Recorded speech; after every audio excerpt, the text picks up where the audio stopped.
हाँ जी, अस्सलाम वालेकुम। की हाल है चाचे दे? हो राजी खुश तकड़े हो यार? अज का टॉपिक नहीं जेड़ा मैं आख्या दुनियादारी दी बतेरियां कर लियां ने, अज जेड़ा नहीं थोड़ा दीन वाले पासे टुरीए। वो भी जिस टाइम वो करके आते हैं जे किसी की डैथ होंदी है या बंदा किसी इंज दी जगह ते जाता है तो बंदे थोड़ा चिर याद आता है, उस तो बाद बंदा भुल जाता वा मौत भी कुछ है या बंदे मरना भी है।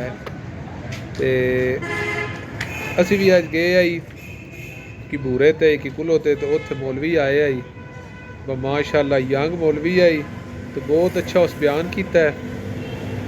तो ओदी तो वीडियो नहीं बन सकी, तो मैं आख्या मैं अपने दोस्तों ने लाजमी जी ओदी गल आई ना शेयर करा, क्योंकि मैंने बहुत पसंद आई है।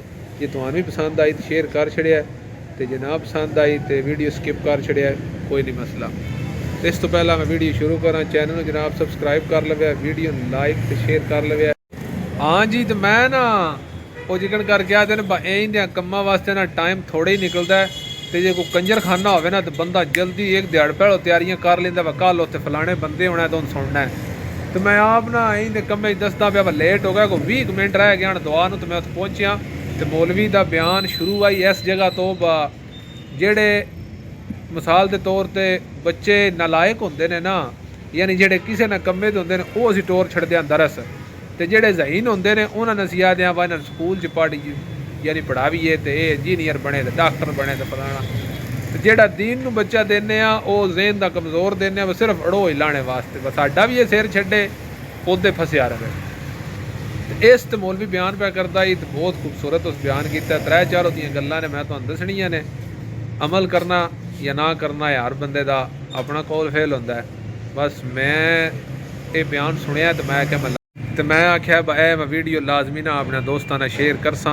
मिसाल के तौर पर जे अल्लाह पाक ने किसी बंदे ने औलाद दी है 2 या 3 बच्चे ने, वो जोड़ा सही लायक बच्चा है, अच्छे जहन का मालिक है, जे तुसी वाकई दरस नूं देना है तो तुसी दीन नूं तुसी वो बच्चा दो, क्योंकि वो अगां जाके तो अच्छी तालीम हासिल करेगा ना, अगां जाके जी साडी आने वाली नस्ल है उन्होंने वास्ते फिर वो जरिया निजात बनेगा, तो माँ प्यो वास्ते दुनिया वास्ते भी खैर बनेगा, तो आखरत वास्ते भी खैर बनेगा। तो जोड़ा नालायक होगा यानी इस तरह का घरे वाले अपना सिर बटाने वास्ते दरस टोरते हैं पे, उस की पढ़ के तो की अगां जाके बंदियां दसनियां ने गल्लां दीन दियां या इस्लाम दियां।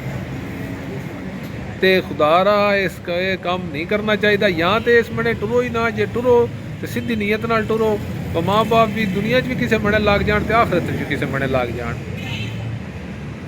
तो जेड़े मौलवी साहब आन ना उन्होंने अपनी भी उम्र ये मेरे नाल भी छोटे आन, तो माशाअल्लाह अच्छे जहन के मालिक आन, उन्होंने माँ बाप नूं अल्लाह पाक जन्नत च अल्लाह मकाम अता फरमाए, जे दुनिया ते हैं या दुनिया तो चले गए ने। बस पता लगता है ना पे किसी माँ बाप ने तरबियत की अपने बच्चे की, तो वाजिया पे होंदा ही मिंबर ते बैठे ही पता पे लगता है मौलवी बयान पे होंदा है। जे अलफ नूं अरली पढ़ने वाले उत्थे बहा छड़ी या उत्थे पढ़ ही नहीं सकता, जो उत्थे पढ़ भी जाए तो की गल करेगा या की दसे पुजेगा। बस वीडियो का इतना मकसद आई बजे दीन इस्लाम वाल टुरना है, को बच्चा देना है तो अच्छे जहन का मालक वो दो, जे नहीं देना तो फिर अगे अल्लाह खैर करेगा। बाकी हर बंदे का अगे भी दसिया अपना कौल फेल होंदा है, हर बंदे अपनी मननी होंदी है, तो इन्दियां गल्लां शेयर कर छड़नियां चाहिए ने। हसदे रवो बसदे रवो, अल्लाह दे वास्ते।